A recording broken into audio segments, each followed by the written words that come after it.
وەختتان وەخێر خەڵکە کوردەوار و میدوارم لە هەر کوێهان ساق و سەلامەت بن. ئێمە ئەمڕۆ دیبەی تێکەکەین سەبارەت بە ئەوزاعێک کە لە ناوە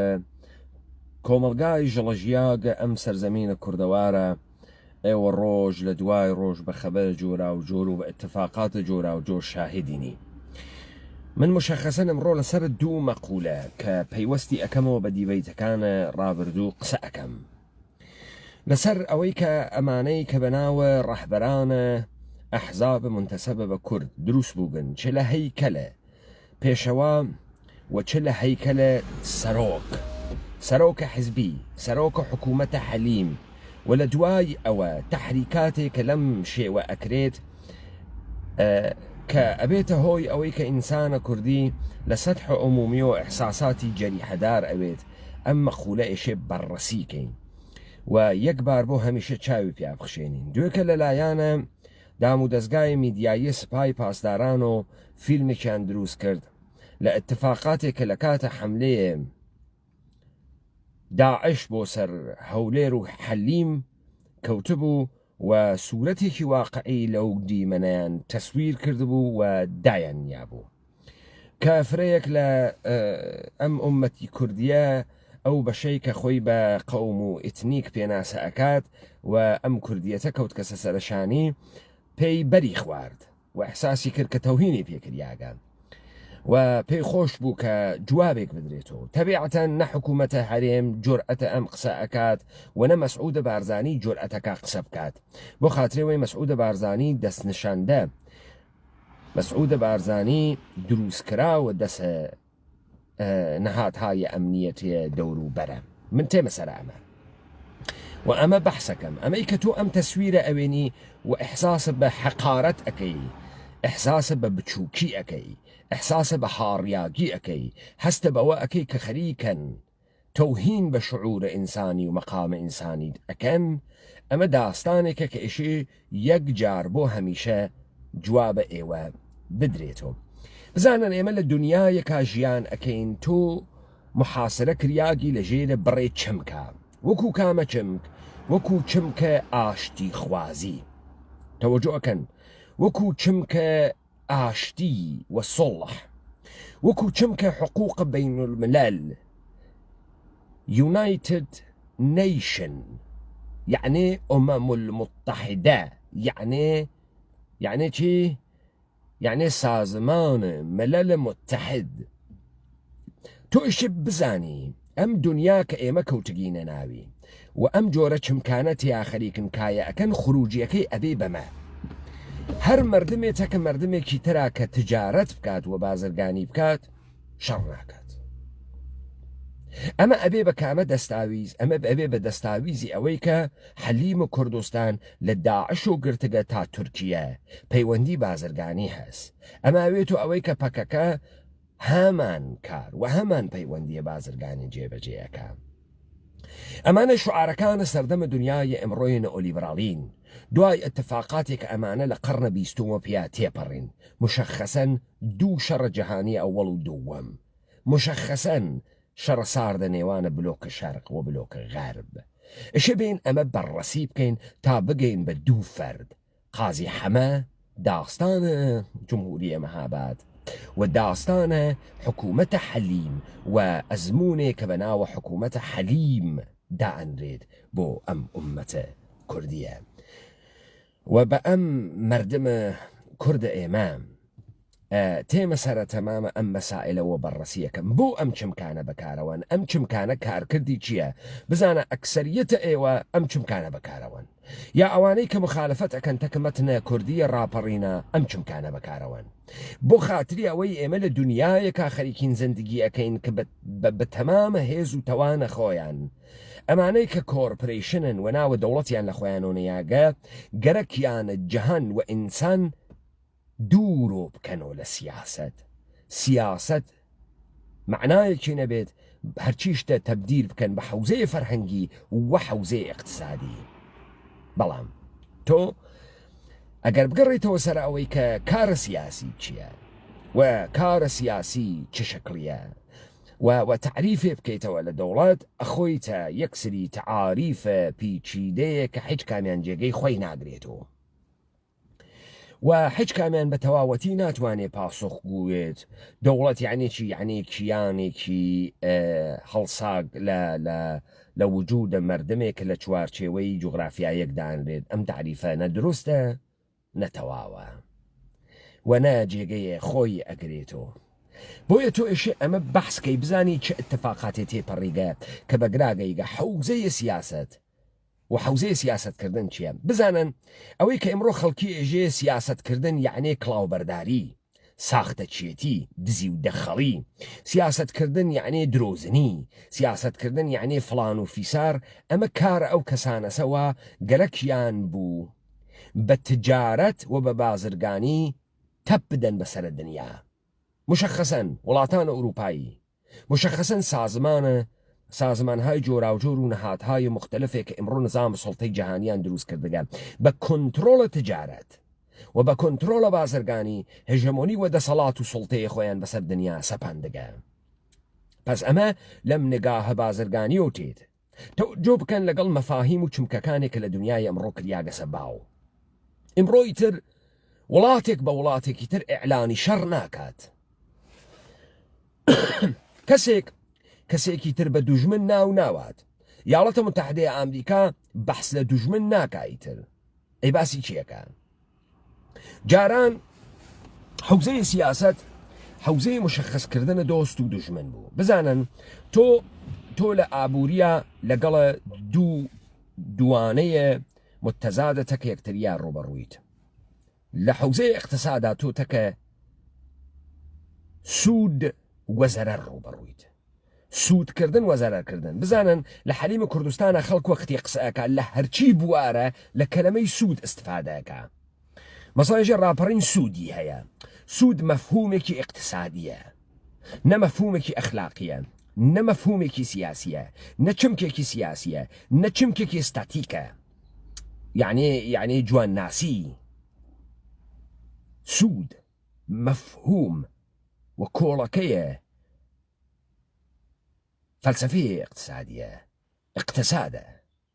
پس تۆ لە اقتصادا سوود و وەزەرەرە هەست تۆ لە دینە مؤمن و کافرت هەست تۆ لە ستاتیکە جوان و بێفەڕەت هەست جوان و ناشیرینت هەست تۆ لە ئەخلاقە شەڕ و خەیرت هەست ئەمە لە سیاسەتا چیت هەست لە سیاسەتا دەبێت بالآخرە تۆ تەوافق بکەی لەسەر دوانەیەک چۆن لە اقتصادا سوود و زیان هەست چۆن لە ستاتیکە جوانی و بێفەڕی هەست لە سیاسەتیشا دۆست و دوژمن هەست سیاست حوزەیە پێناسەکردنە دوژمنە دوژمنە تاکە کەسی نییە دوژمنە شخصی نییە دوژمنە عمومیە دوژمنە گشتیە وەختی تۆژی دوژمنە سەرزەمینە کوردەوار دوژمنە ئومەتە کوردی مشخصی ئەەکەی ئەم دوژمنە لەگەڵ بوون و نەبوونی چوە دەست بە یەخە بووگە حوزەیە سیاست حوزەیە پێناسەکردنە دوژمنە تۆ وەختی بە کەسێک ئێژی دوژمن ئەویش دوژمنە گشتی ناڕواتە خانەی ئەخلاقەوە کە ببێ بە شەڕ ناڕواتە خانەیە ستاتیکەوە کە ببێ بە قێزەون ناڕواتە خانەی اقتصادەوە کە بێژێت زەرەرمان لێ ئەدات ناڕواتە خانەی هیچ کامیانەوە بۆیە تۆ ئەوێنیت تەواوە ئەوانەی کە هاتکن لە حوزەیە بە ناوە کورد لە ژێرە ناوە کورد منتەسەبە بە کورد قسەکات وەختی قسەکات یا لە حوزەی ئەخلاقی خەریکە قسەکات یا لە حوزەی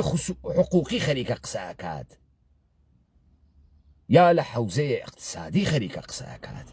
باسە سوود و زیانەکە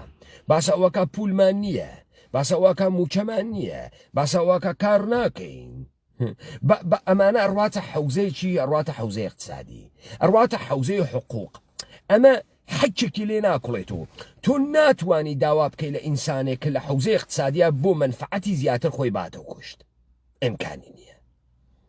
ئیمکانی نییە ئینسانێکە لە ژێرە فەلسەفەیە لیبراڵی هاتوێتە دەرەوە لە ژێرە بەحسە مالکیەت و خصوصی هاتبێتە دەرەوە لەسرە بەحسە ئیندیڤیدوالیزم هاتبێتە دەرەوە ئیمکانی نییە خۆی باتە کوشت بۆ منفعەتە مردم گاورایشێ بۆچی خۆی باتە کوشت بۆ خاترەوەی تۆ پوڵ بخۆی بۆ خاترەوەی تۆ پوڵە زیاتر وەدەست بێری بە هیچ دلیلم کارە ناکە بڕۆرە بەشە ئەخلاقی بەشە ئەخلاقیان نسبی کردەگە کەورە بە هیچ شێوەیەک دانەیەک تارانی ئەسەموڵی ئەنکارایی بەغاهی پێچەپەڵ نییە بۆ نایکە و حازر نییە گیانە خۆی لەدەست بە و حازر نییە ئەم کارە بکە و حازر نییە لەسەر گیانە خۆی ئەم قمارە بکە بۆ تۆ و نایکە پس تۆ ئەوێنی مەسەڵەن لە حەلیمە کوردستانە هیچ کەسێ بۆ موچە قیام ناکە قیام ئیمکانی نییە بیکە برسی ئیمکانی نییە قیامکە لە چه حەوزەیەکە وە کامە هێز ئەتوانێ مردم بە سیچکە لە بەرامبەر دوژمنە حەوزەی سیاسیە حەوزەی سیاسی دوژمن پێناسە ئەکات و وەختێ متەبەلور ئەوێتەوە لە دەسەڵاتە گشتی لە چهرەیە هێزە گشتیە دەوڵەتی و قودرەتیە ئومەتێکە ئەو جارە ئەو بەشە بڕیار ئەدا لەگەڵە دوژمن تا چ نەهایەتێ بڕوات تا نەهایەتە مطلقە دوژمنایەتیە سەر بڕوات و دەرگیریە نظامی تەکیا دروستکات یا نە خب ئەگەر تا ئەگرال تێگەین لە بەحسەکە فەحمیمان کە کارە سیاسی بەچی ئێژن آخر مت کریاگە لە ناو جامعەی ئێمە هەر ئەنتەربازیەک هەر ساختە چیەتێک هەر کڵاوبەرداریەک هەر خەمزە دەهاتیکردنێک بە حەوزەی سیاسی تعریف کریاگەسەوە پێژن کارە سیاسی هەر ئەنتەرێکی بۆگەن هەر ئینسانێکی دواکەوتک هەر شخصێکی نەفەحمە جاهل گەرەکێسی بێت و خەڵکی بخەڵەتێنێت و ئەم کارە داوانەیەکی گوستەردەی هەست کە نەتیجەکەی بووگە بەم ژڵەژاویە لە سەرزەمینە ئێمە پس لە دنیای ئەمڕۆ سازمانە ملەلە متحیدیان بۆ دروست کرد ئەمە سازمانە ملەلە متحید نییە ئەمە سازمانە دووەلە متحیدە سازمانە دووەلە متحید دانریاگە بۆ خاتری ئەوەی کە هیچ دەوڵەتێک کارکردی نەمێنێ و قدرەتی ئیعلانی شەڕی بەر عەلەیه دەوڵەتێکی تر نەوێ ئەی ئەم ئیعلانە شەڕ وا لە دەسەکیا وا لە دەسە سازمانە ملەلە متحیدە بەحسکردنە لە ئاشتی بەحسکردنە لە تۆڕەهاتە تا دەوڵەتێ لەم دنیا ما بێ ئاشتی ئیمکان پەزیر نییە و هەر ئەحمەقێ پێی وایە بەخۆ دوورخستنەوە لە جەنگ بە بارزرگانیکردن و پوڵ پەیداکردن دەوڵەتێکی تر تەرقیب ناکا بەوەی کە پەلاماری بدات و سوارە ملی بوات حماقەتێکی بێپایان ئەکا تۆ فکرەکەی بڕۆیتە خانەی ئەخلاقی هۆ خۆت فرە شیرین کەیت و خۆت بچەقێنیت و شەکەرە هیچ کەسێ پەلامارە لەم دنیا نادا تۆ بیشترین کارێکە یەکەی بە کاورایژی تۆ بەشەر نییە مەسەڵەن تورکیا پەلامارە عەفرینی نەدا دەیچیان کرد دەی تۆ وتە من سڵح بازم و ئاشتی خوازم و فرە قەشەنگم و فرە حەزی پێکەم و ئەویش هات لە ژێرە ناوە عەمەلیاتە چەڵە زەیتونە تەپیدا سەرە من باوەڕم بەوە نییە کە پەکەکە هێزە کوردیە ها پەکەکە سپاه قودسە من خەریکم لەگەڵ ئەقڵە جەمعی ئێوا قسەکەم ئەو شتێ وا لە خیاڵ و تەسەورت وە نەو شتێ وا لە خیاڵ و تەسەورە منە نەو شتێک کە ڕاپەڕینە کوردەوارە سەر بەخۆی جیتی پس تۆ لەگرا ئەوێنیت ئەو شتەی کە تۆ پێێژی سۆڵح جەهانی ئیمکان پەزیر نییە چون خودە ئەعلامە شەڕ خریاگەسە دەست سازمانە ملل متحد سازمانە ملل متحد لە ڕواندا دەمی داخە وەختێ قەتڵ ئاوەکرێ وەختە جێنۆساید ئەکرێ لە ڕواندا نە دەخاڵەتەکات نە هێز ئەهێنێرێ نە ئەعلامە شەڕەکات پس لەگرا سازمانە ملل متحد دانریاگە کە ئیعلانە شەڕ بکا و هیچ دەوڵەتێکی تر نەتوانێت بە دەوڵەتێکی تر ئیعلانە شەڕ بکات تۆ شاهدی کە لەسەر جەریانە حملەیە کوێیتە ئەمە سازمانە ملل و شۆرای ئەمنیەت بوو قەتنامەی سادر کرد و ئیعلامە شەڕی بەر عەلەیه عێراق کرد ساڵە 2003 یەکلایانە ئیاڵەتە متحدەی ئەمریکا و بریتانیا هەمان کاریان کرد ئیعلانە شەڕیان کرد ئەمما وەختی تۆ کەلەمەی دژمن ئەسڕیتەوە لە ئەدەبیاتە سیاسی بۆ خاتریەوەی خەڵک لە سیاسەتەوە دوور بکەیتەوە و حەوزەیە بازرگانی و حەوزەی اقتصاد بێری بیسەپێنی بەسەریا یعنی مەسائل اجتماعی بێری بیسەپێنی بەسەر خەڵکا چی ئەەکەی ئیستەی تر ئیاڵەتە متحدەی ئەمریکا نظام سڵتەی جەهانی پێناسەی دوژمن ناکە بەڵکو وەختێ پەلامارە کەسی ئەداوەگەرەکێ بیکوژێت ئێژێ ئەمە دژە سڵحە دژە ئاشتیە پس لەگرا دوژمن ئەوێتەوە دژە سڵح دژە ئاشتی کەلەمەی دوژمن گۆڕیا تۆ لەم جەهانایی کە ئەمانە دروسیان کردگە ئەم کۆرپۆرێشنانە دروسیان کردگە ئەوێنی هەرچیشتە ئەی شێوێنن زوانەکە ئەگۆڕن ئەچنە ناو یوفیزمێک چی پێەکەن چه داستانی تعریفەکەنەوە ئەڕۆنە ناوە کامەخانە ئەعدام هەنووز ماگە هەنووز ئینسانەکان ئەکوژن وەلێ تحتش ناوە چی ئەیان کوژن تحتە ناوە چی تانک و دەبابە و موشک و فڕۆکەی بێفڕۆکەوان و بۆمبە فۆسفۆری و چەکە فۆسفۆریان لێ ئەدەن و چەکەنەوە بیان لێدەن تحتە ناوە چی لێیانەدەن تحتە ناوە ئاژاوە گێڕی لە بەرامبەرە ئاشتیە جەهانیا بەرهەمزەنەندەیە سڵح جەهانی بەرهەمزەنەندەیە ئەمنیەتە عمومی ئەمانە گەرەکیانە خەڵک بخەسێنن و لە سیاست دووری بکەنەوە و حوزەیە کارە سیاسی بخرێتە دەسە ئەمانە ئەم چمکانە تێرن تۆ لە پڕێکە هەوێنی ئاشتی خوازی ئاشتی بازی هەڵخستنەوە ئەوێتە مۆد لە جامعەیە ئێمە هەرچی ئەنتەرە حوزەیە فعالە مەدەنیە هاوە شوێنە ئاشتی خوازی و قاسملو ئەوێتە پێغەمەرە ئاشەتی ئەمە بەرنامەی وا لە پشتە بەرنامەیە کە گەرەکێسی مشتێک جوولەکەیە یەهودیە مەسیحیە بەڕێوەبەرە ئەم نەزمە جەهانیە کە بە هژمۆنیە گەورەیە نظامی اقتصادی تەپیان داگەسە سەرە ئەم جەهانە و بە کۆنتڕۆڵکردنە بازرگانی شیرەی وجود ئەم گۆی زەویانە چنیگەسۆ خۆیان لەسەرەوە بمێنێن و ملەلەکانە تر لە ئێلانە شەڕکردنە بەر عەلەیهی خۆیانە بخەسێنن ئوسوولەن کەسێک کە هەژەمۆنیە دەسەڵاتە گەورەی اقتصادی بوێت لە خۆیە عاملە شەڕ دروستکردنە چون ما بەقیە مردمەکانە دنیا ئەچەوسێنێتەوە بزانن بابێنە ژێرم مەقولەیەک تحتە ناوە گرێبەستە کۆمەڵایەتی قەراردادە ئیجتیماعی هەرام قەراردادە ئیجتیماعیە و ئەمانە بەلایەن و فرەشتە قەشەنگێک و حەزی پێ ئەکەن و لە ژێرە ناوە نێئۆلیبرالیزمە اقتصادیە لە پشتی ئاوێسیادن کە ئەڕواتەوە سەر ئینقلابە فەڕەنسا و ئاغای ژان ژاک ڕۆسۆ ئەمڕۆ تەبدیل بووگە بە ئەبزار ئەستەسمار ئینسان ئەبزارێکە ئینسان لە ئینسانیەتی دوورۆ کردگەسەوە مثالتان بۆ بێرم وەختێ تۆ گرێبەستە کۆمەڵایەتیەکان بە مهم ئەزانیت و ئیالەتە متحیدەی ئەمریکا ئیدعاکە کە ئێمە سەرزەمینە قەراردادەکان و گرێبەستەکانین ئەو وەختە تۆ ئەوێنی کەنیشکێکی 18 ساڵە لە ژێرە تەبلیغاتە نظام سڵتە لە ژێرە تەبلیغاتە دەستگاهە سەرمایەداریە نەئۆلیبرالی و نظامە ئینقیادگەر تحتەناوە پاراستنە قەراردادە قانونیەکان ئەڕواتە کە کۆمپانیەکی پۆڕن یعنی فیلمە ڕوت قەرارداد ئەوەسێ ئەم کەنیشکە مەجبورە تەمامە ژانڕەکانە پۆڕن جێبەجێ بکات لە ئەیناڵ تا ئۆراڵ تا فتیش تا گەنگ بەنگ تا کاکلۆدێت تا ئەنواع و ئەقسامە ژانڕهای مختلفە جنسیەکە لە شکنجە دەست پێەکە لە تۆهینە بە مەقامە ئەم ئینسانە دەست پێەکە ئێوە چاوێ بەم فیلمە پۆڕنانە بخشێنن کە مطمئنم خشاندەکتانە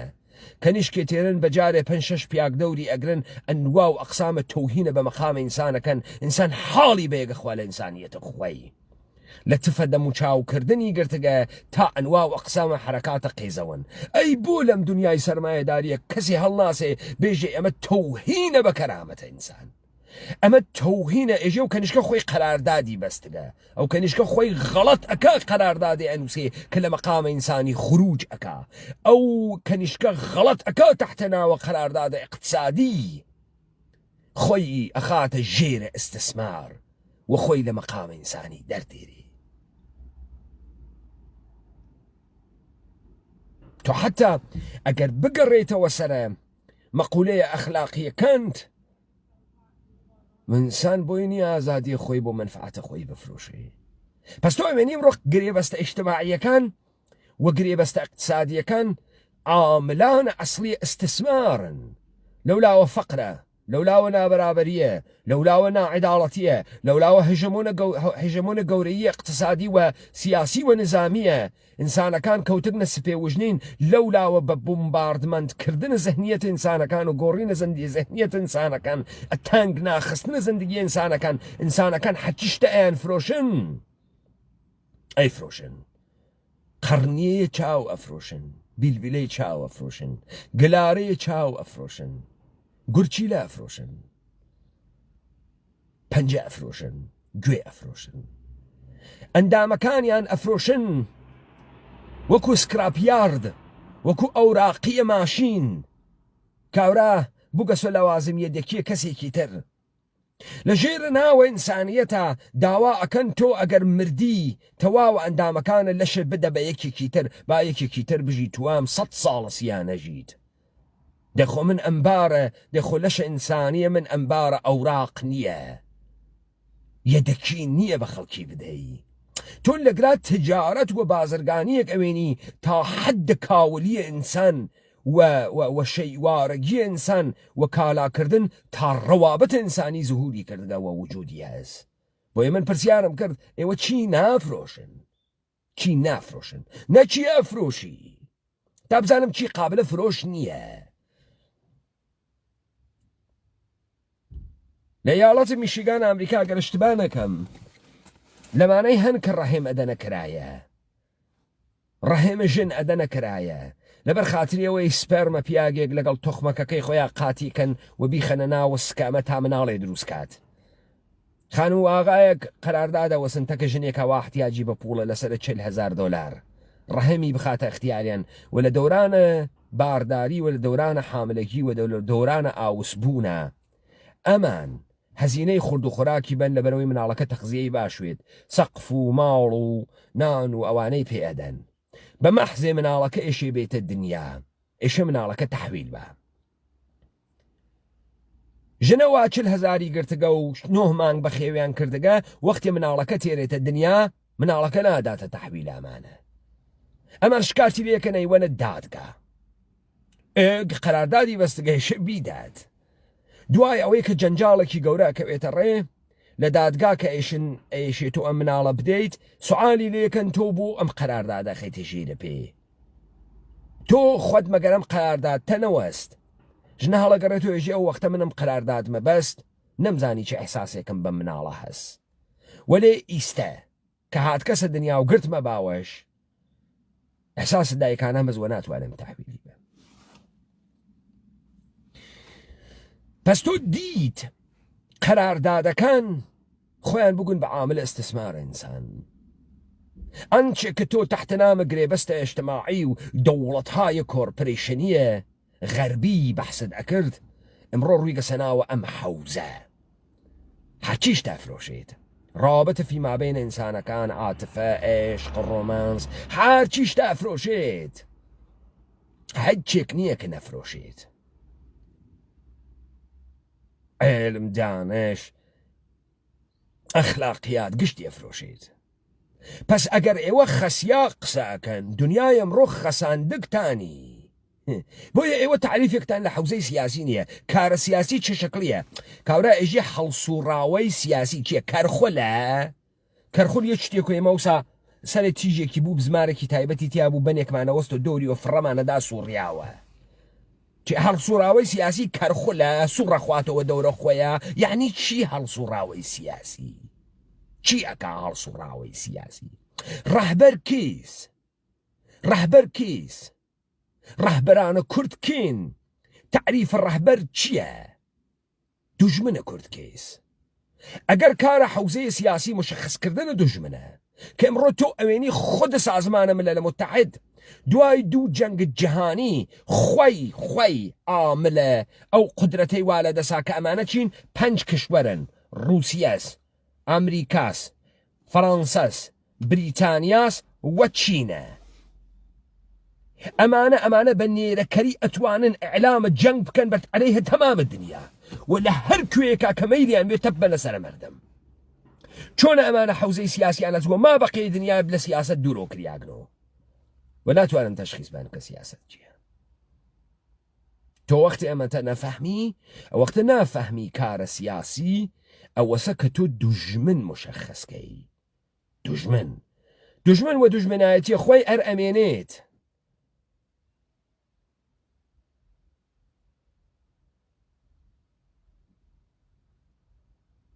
دوژمنە حەوزەی سیاسیە ئیمکانی هەست لەگەڵ دوژمنە بازرگانێکی سوودێکی خاص دەسەرکەفێ بەڵام حیچێ لە دوژمنیەکەی کەم ناکاتەوە حیچێ لەوەی کە تۆ ئەمە دوژمنتە کەم ناکاتەوە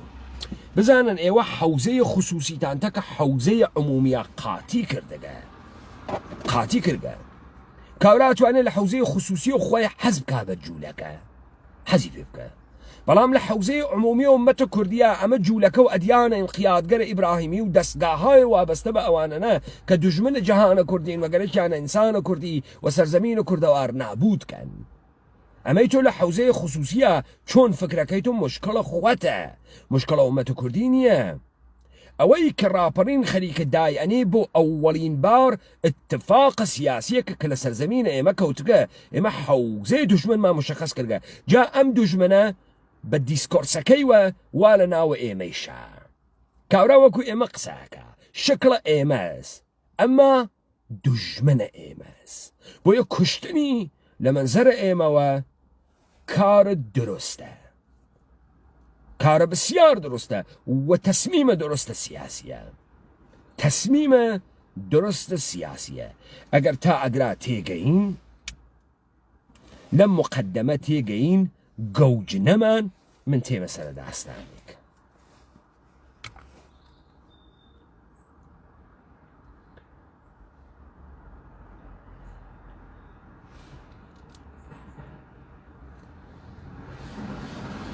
ئەمە کەنیشکە قازی حەمەس منیری ناوەنام چیناوە لە ڕوودا و قسەکە لە بەرنامەی پەنجەمۆرە موجودە هەر کە گەلە کێسی ئەتوانین بۆی بەهەنێنین گوێ بگرن لە کەنیشکە قازی حەمە ئەوەی بەسەرهاتی هوماینوان کە هاتوونەتاوێ ئەوە چۆنە لە ماڵیەوە بوون یاخود میوانی کۆمار بوون نەدەهاتن ئەمما زۆر کە شەڕی سەقزی بوو هەما حوسێن خان و مەلا مستەفا دەو شەڕەیدا بوون ئەسیریان گرتبوو ئەسیریان گرتبوو جا زۆر کەس مەسەڵەن دەیان کو تەمەشا ئەو ئەسیرانە چوون بەخێو دەکەن ئەمما ئەو خەڵکی ناخۆش بوو بەڵێ هەرێوەڵە خەڵک دەکوتەوە بە دوژمنن بۆ وا بەخێویان دەکەن خەڵکە کورد زانی گێسی دوژمن کێز قازی حەمە نەیزانیگە دوژمن کێز ئەمە کارە قازی حەمە و حیزبە حیزەکەی بوو مشەخەسی کە دوژمن کێز قازی حەمە ئێژێ ئەوانە برای ئێمن ئەوانەی کە لە شەڕا بە ئیسارەت گیریاگن ئێژێ برای ئێمن جا ئیستە ئەندامانە حیزب دموکرات و قازی حەمە بازەکان چۆن ئەچنە پشتە ئەمە چون نە سیاست ئەزانن مردمە ئێمەیان لە سیاست و دوورۆ کردگەس و سیاست زەنن خەڵکم مەهاباد ئەزانێ سیاست یعنی چی دوژمن ئەناسێ دوژمن ڕەقیبە بازرگانی نیە تەکیا ڕقابەتی بازرگانی کەی دوژمن ئەخلاقی نییە تۆ لە شەڕ و خێرا تعریفی بکەیتەوە تەنانەت مەسیح وەختی ئێژێ دوژمنەکانت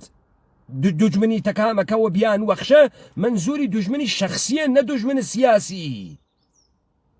بۆیە تۆ ئەوێنی مەسیحیەت و دەستگاهە پاپ هیچ شەکێکی لەوە نییە کار کەسێکە بە دوژمنە سیاسیە خۆی ئەزانێ لە بینی بوات شۆڤالیەکان لە ناوە دڵە مەسیحیەتە تێنە دەرەوە تو حاڵیتە قازی حەمە ئەو مردمە چووگە شەڕی کردگە ئەسیری گرکە لە دوژمن ئەژێ ئەمانە برای ئێمن مەرتیکەیە کڵاو بەردار دوژمن لە حەوزەی سیاسیە مشەخەس ئەوێ فڵانە هۆز و فڵانە تایفەس و دەمە قۆپانی وا لە پیا و زومانیە کوردی قسەکانیە خۆ هەرانچێکە بەر ئەدەی ئێرادەیە مردمێکە کە متەبەلور ئەوێتۆ لە هێزە گشتیە مردمە ئەمە دوژمنەوە ئێشێ نابودی کەی وەگەرنە نابودت ئەکا دەی تۆ کەرە کۆپاندارەوە پێ ئێژی ڕەحبەر خەڵک پێی ناخۆشە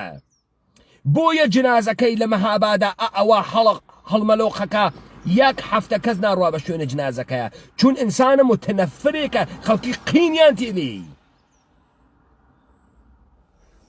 کێ ئەم تەسویرە قازی حەمە دروزەکە پەلەمەکەن ئیدامەی هەست قسەکانی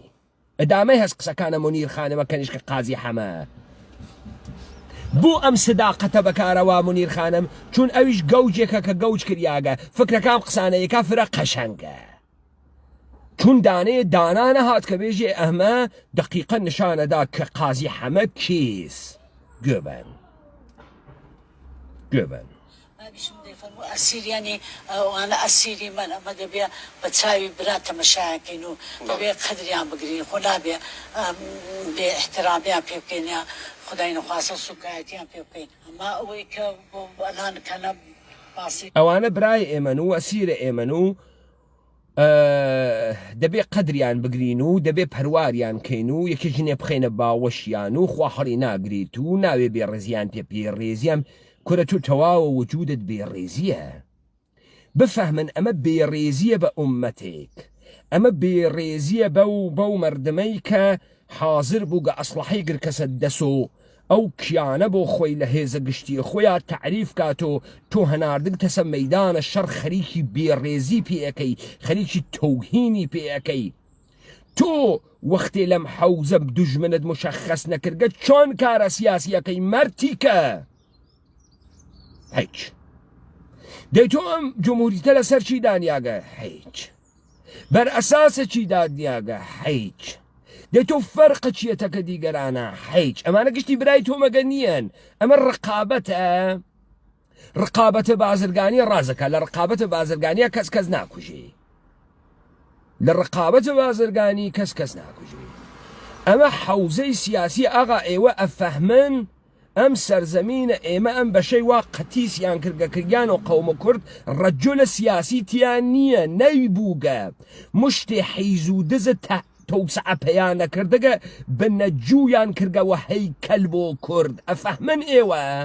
گوێبن ما بەقی قسەکانی گوێبن لە ما بەقی قسەکانی ئەوەیە کە مەگەرەوی ڕۆژێ با نیرو هاتبەوە بۆ خۆی با بە مەتاوانێکی بەرەو پیریان چوو بوو کە خەڵک ناڕەحەت نەکەن چونچە لە تەورێزی هەتا گەیشتبوونە نێو شاری تەورێزیە هەر خەڵکیان کوشت بوو پیشەوەریش هەڵات وەختێک کە بابەم نیرو هات نیرو منزورتان کێز 600 نەفەر لە ئەرتەشە شای ترازیاگە شکەست خواردەک هات کە جمهوریە مەهاباد بگرێ باوکی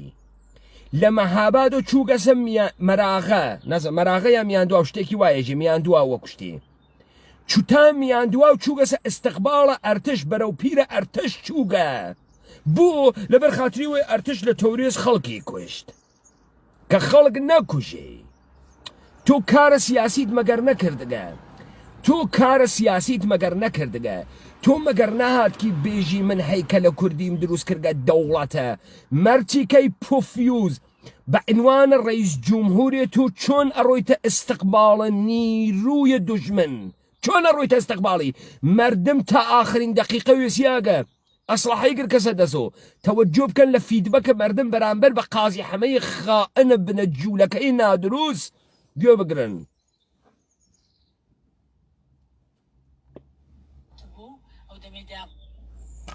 نیرو هاتبەوە بۆ خۆی با بە مەتاوانێکی بەرەو پیریان چوو بوو کە خەڵک ناڕەحەت نەکەن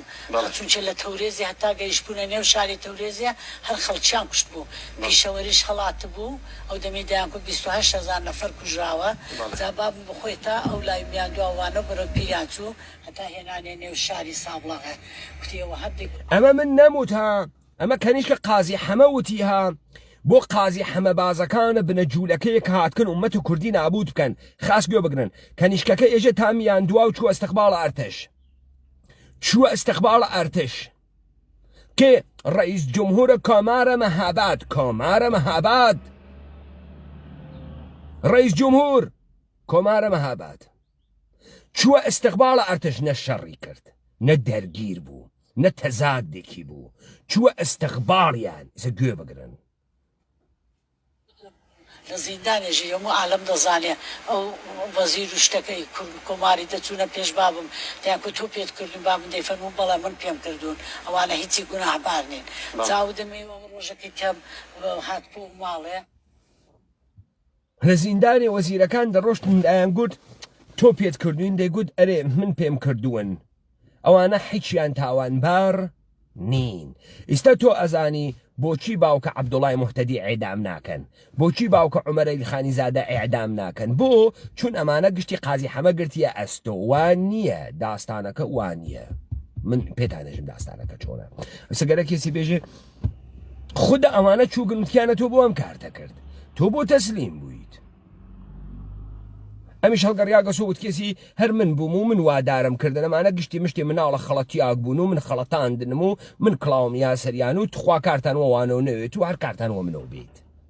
تەوەجۆکەی لەم تەسویرە ئەحمەقانە بۆ ئومەتە کوردی گەرەکیانە دروستکەن حاڵە خراو ئەوێ لەم قسانەها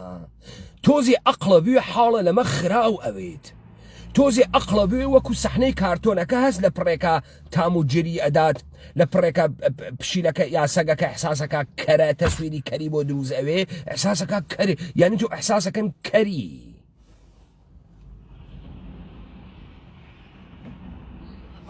لە ماڵ نەبووین ینی ئەو دەمی حەمام لە دەرێ بوو بەڵێ دیوانەیە کە دەیکود دەزنێژی دەشوشت لەو بەری چۆمی دیتپیانەوە کاکم کۆتریە بوو دیتپیانەوە تفەنگ بە کۆترەکەی دەنێ کوتپی تەمەشا زەمانە ئەوە کۆتری کوڕی ڕەشە دەیکوژن جایدی بۆ شەوە ئەمە هاتینەوە پیاوەکان هاتن کوتیان ئەوە پێشەوە وانیان گرت نوێن و بانمان دەنێ ئیدی بەمەش بەشین و گریان ئەو دەمی هەر لە ماڵەمە ئیدی زانیان بابوان تازە خلاص بوو ئێوە لەو ماوەیەدا سەردان ئۆکەی پس ئێوە ئێستا زانیتان بۆچی بزانن سوال لە خۆتان بکەن پرسیارکەن تا من جوابتان بەمەوە قازی حەمە چوو گەسە ئەستەقباڵە ئەرتششە لە میان دواو هیچ مقاومەتێکی نەکردە خەڵکی مەهاباد لێ ناڕازین خەڵکی مەهاباد ئێژن مەشەیە شەڕەکردایە ئەم ئەڕواتە سەقباڵ ئەرتش تێرێ لە ژێرە بەهانەی ئەوەی کە ئەرتش 28,000 نەفەری کوشت 28,000 نەفەر تۆ سەیرە ئەم چاخانە بکە 28,000 ئەویش ئەرتەشە کێ ئەرتشە پەهلەوی ئەرتشە پەهلەویەکی حەمەڕزای دەستنشاندەیە رووسیە ئەمریکا و بریتانیا ئەرتشی نەماگ مردمێ لە قاتی و قڕی و برسێتیە ئەرتشێ وا فیشەکی نییە 28,000 کوشکە لە شارە تەورێز خۆ ئەمە بۆچی بۆ خاتری ئەمەی ئستقباڵە قازی حەمە استقباڵە قازی حەمە لە ئەرتەشەشا مۆجە جلوە بکە قازی حەمە تامیان دواو ئەڕواوە پیریان و تێرێتیانە ناو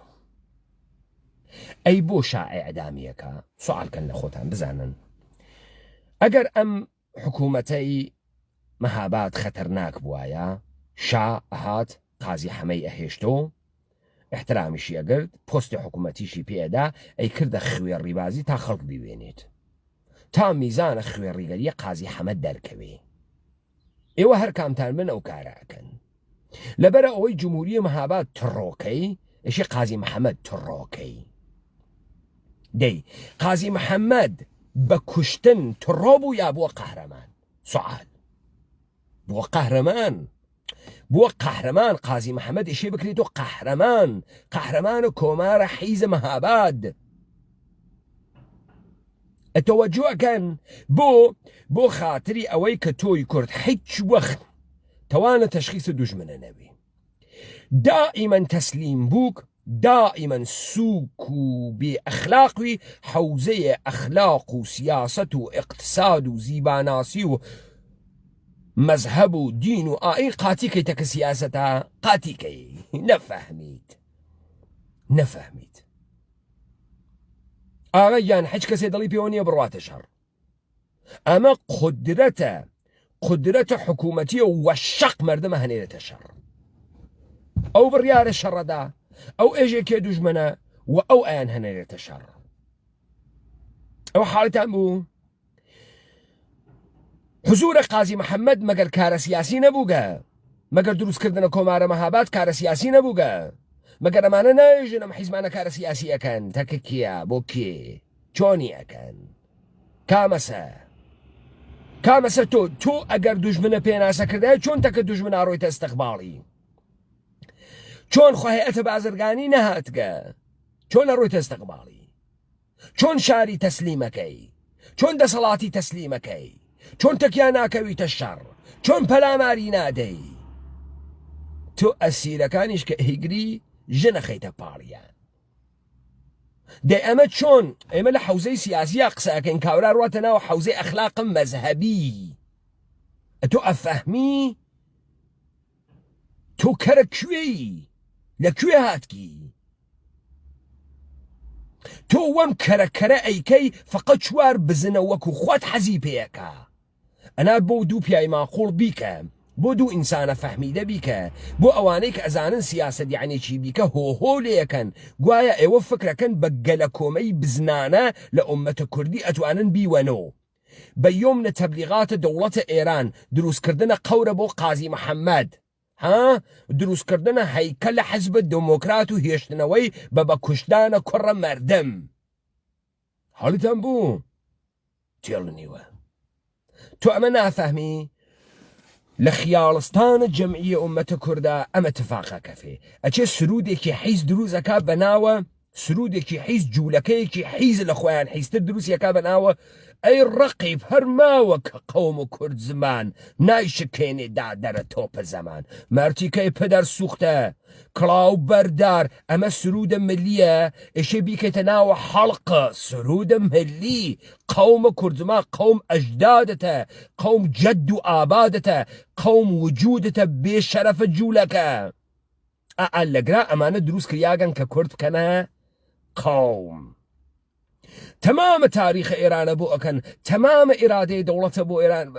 بۆ ئەکەنە سرودە ملیە کورد بۆیە لە فیلمەکەی سپای پاسدارانە دوای ئەوەی کە حاج قاسم تێت قنگە مەسعود بارزانی ئەپارێزێت ئەی ڕقیب هەرماوە قەوم و کورد زوانە بۆ لێ ئەدەن دەم سرودە گەر خەتەرناکوایە جمهوری ئیسلامی چۆن لێ ئەدا بۆ تۆ سپای پاسداران چۆن لێ ئەدا بۆ تۆ ئەگەر ئەم سرودە فرە خەتەرناکوایە دیتە خەتەرناک نییە دیتە کاربوردی هەست دیتە خۆیان دایان نیاگە دیتە خۆیان تەبلیغی بۆ ئەکەن بۆ خاتری چی؟ بۆ خاتری ئەوەی کە کورد لە حوزەی سیاسیە ئەحمەق بێ بۆ خاتری ئەوەی کورد فەرامۆش بکات دەسەڵاتی چ شکلی بووگە بۆ خاتری ئەوەی کورد جەهانە خۆی فەرامۆشکە بۆ خاتری ئەوەی کە کورد لە حوزەی عمومیە گەوج بوێ ئێمە لە کاتی ڕەفراندۆمەکەی مەسەی بارزانیە وتمان تۆ حەق نییە بە سەرنەوشتە مەردم بازی بکەی و مەسخەرەی بکەی تۆ گەرەکتە مەردم مەسخەرە بکەی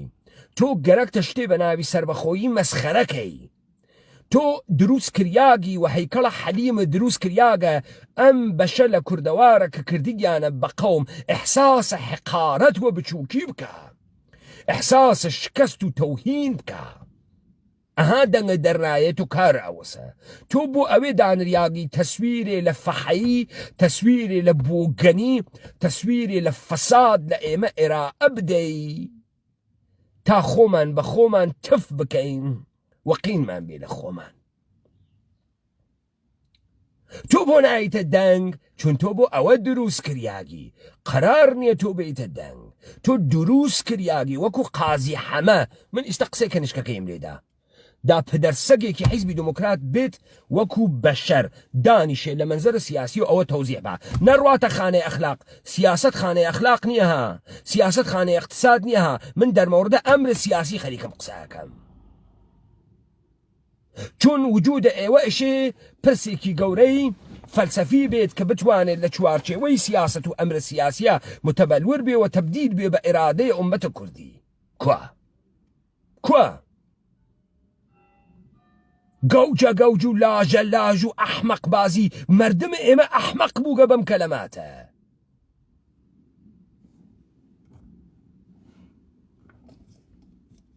تەوەجۆ فەرموون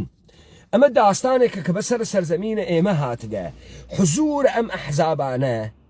دەسەڵاتە ئەم حیزبانە کە دروست کردیاگەن تەداومیان دروستکردنیان ئیدامەدانیان بۆ خاتری ئەوەسە ئێمە ڕۆژ لە دوای ڕۆژ لە دەروون و لە ناخ خۆمانە هەستە بە حەقارەت هەستە بە سەخیفی هەستە بە نابودی هەستە بە کاولی بکەین و ئەمانە بە تەمامە قودرەت و خەریکن لە سەرزەمینە ئێمە سیاست پاکۆ ئەکەنەوە لە جێگەیە خۆنەمایشدان و اقتصاد و سوود و منفعەت و ئەخلاق حیزانێ نئۆلیبرالی ئەخەنە ناو زەهنە ئومەتە کوردی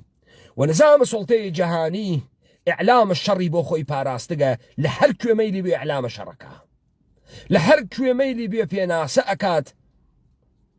دژمنێک کە ناوی ئەنێ بەرهەم زەنەندەیە ئەمنیەتە عمومیە جەهانی و ئاشتیە جەهانی و پەلاماریەدا لە گراسە کە ئومەتە کوردی لە سیاست دەرکریاگە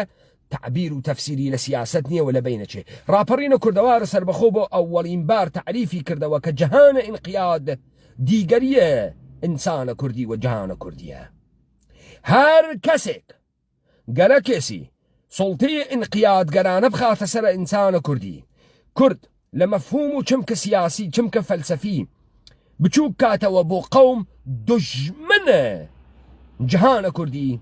ئومەتە کوردیە و ئەم ئێرادە کە تێتە دەرۆ لە ناو کۆمەڵگای کوردەوارە و تەبدیل ئەوێت و کانالیزە ئەکا هێزە گشتی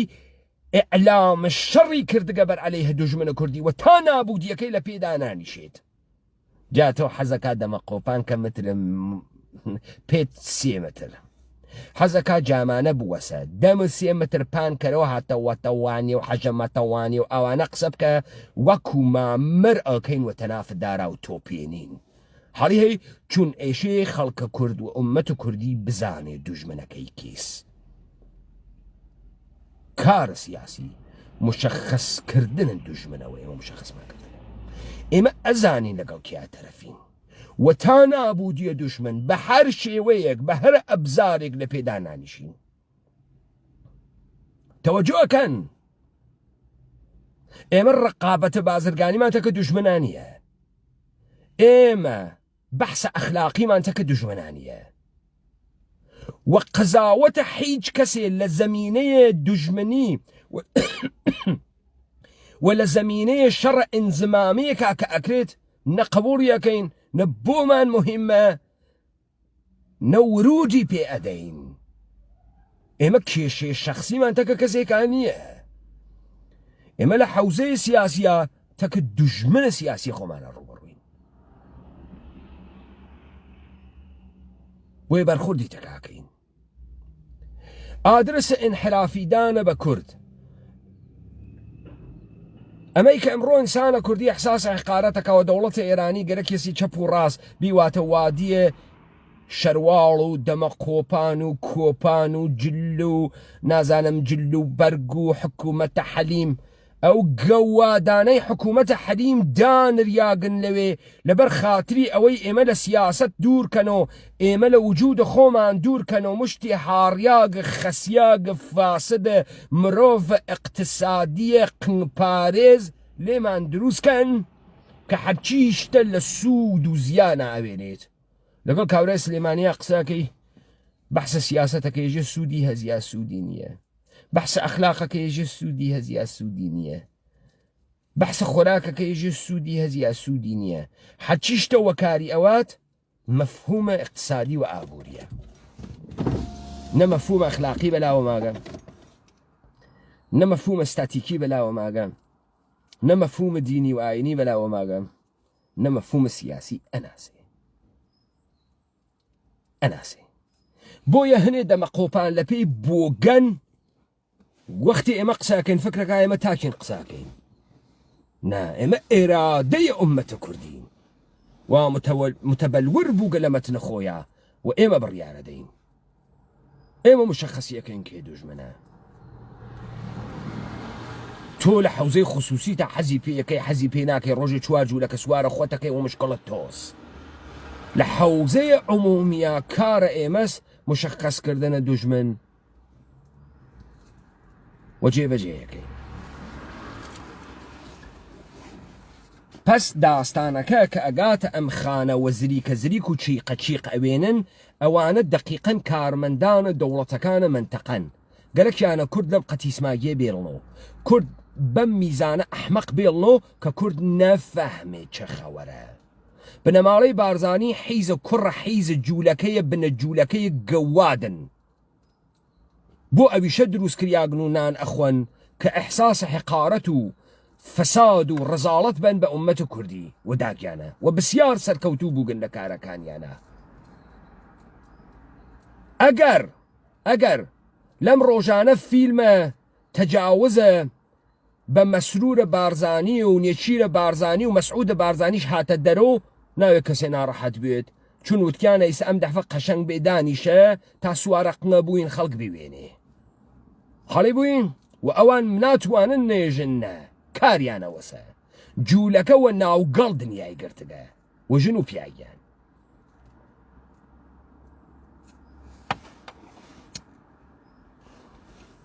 وەختێ تۆ تەمام اختیارت دا دەسە ئەوەی کە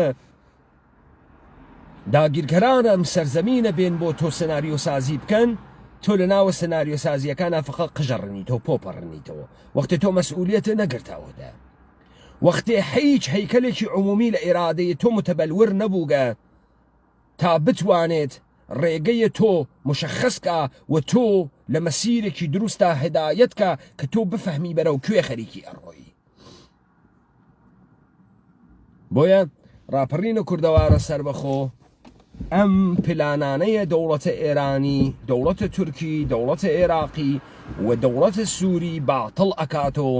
و ناکەوێتە داوە هیچ حیزێکی مؤسساتی بەناوە بەچکە حیزبی و ئەحزابە منتەسەبە بە کورد و حکوومەتە حیزە حەلیم و گەوادانە هەرسوڕاوەیە جامعەیە مەدەنی و دەم چەرمەگ و پەسپۆڕ و نووسەر ناڕواتە هیچ خانەیەکەوە ناڕواتە خانەیە ئەوانە ئەمە ئێرادەی ئومەتە کوردیە وا تا نابودیە مطلقە دوژمن لە پێدا نانیشێت و دوژمن لە بینەوات جا تۆ هەر دەم بکەرەوە بە ناو نظامە سڵتەی جەهانی بەر عەلەیه ئومەتە کوردی قسە بکە تا بزانە وەکو مامر هەڵاوەسین یا هەڵە ناوەسین مەرتیکەی پۆفیوز ئێمە لە جەریانە کەرکووک و ڕەفراندۆمە دانە بە دانە ئەمانمانە مەترەح کرد باسمان کرد و ئێوە گەشتتان کەوتبنە داوە دوژمنسازیە دەوڵەتە ئێرانی کێ بە دوژمن تعریف کردەوە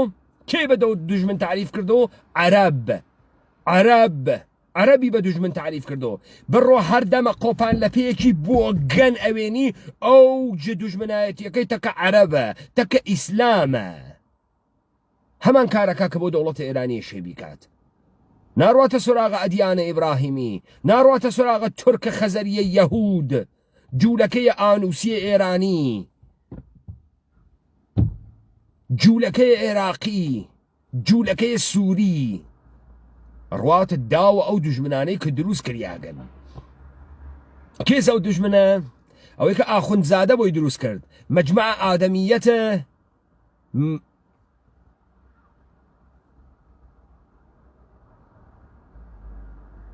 فرامۆشخانەکان بۆی دروستی کرد مەلکۆم خان بۆی دروستی کرد کرمانی بۆی دروستی کرد تۆ هەرکەس بەناوە ڕووناکبیر لەم حەلیمە ئەوێنی دەم لە داڵەوە کە ئیسلام کەسیفە و عەرەب کەسیفە دێت تۆ خەریکی کارە دوژمنەکانت دە کۆرپۆرێشنە ئێرانی و دوژمنایەتیە کە کۆرپۆرێشنە ئێرانی بەناوە دەوڵەتە ئێرانی تعریفی کردگەزەوە ئێوەی دەبەرەوە ئەی بۆ دوژمنەی کە تەپی داگەسە سەر ئومەتە کوردی و سەرزەمینە کوردەوار باسی ناکەی ئەمە سەم قێزەونیە کە فەزای سیاسی ئێمەی گرتگە و ئێمە ناتوانین تەشخیص بین چه وەزعێکمان هەست لایەوە خۆش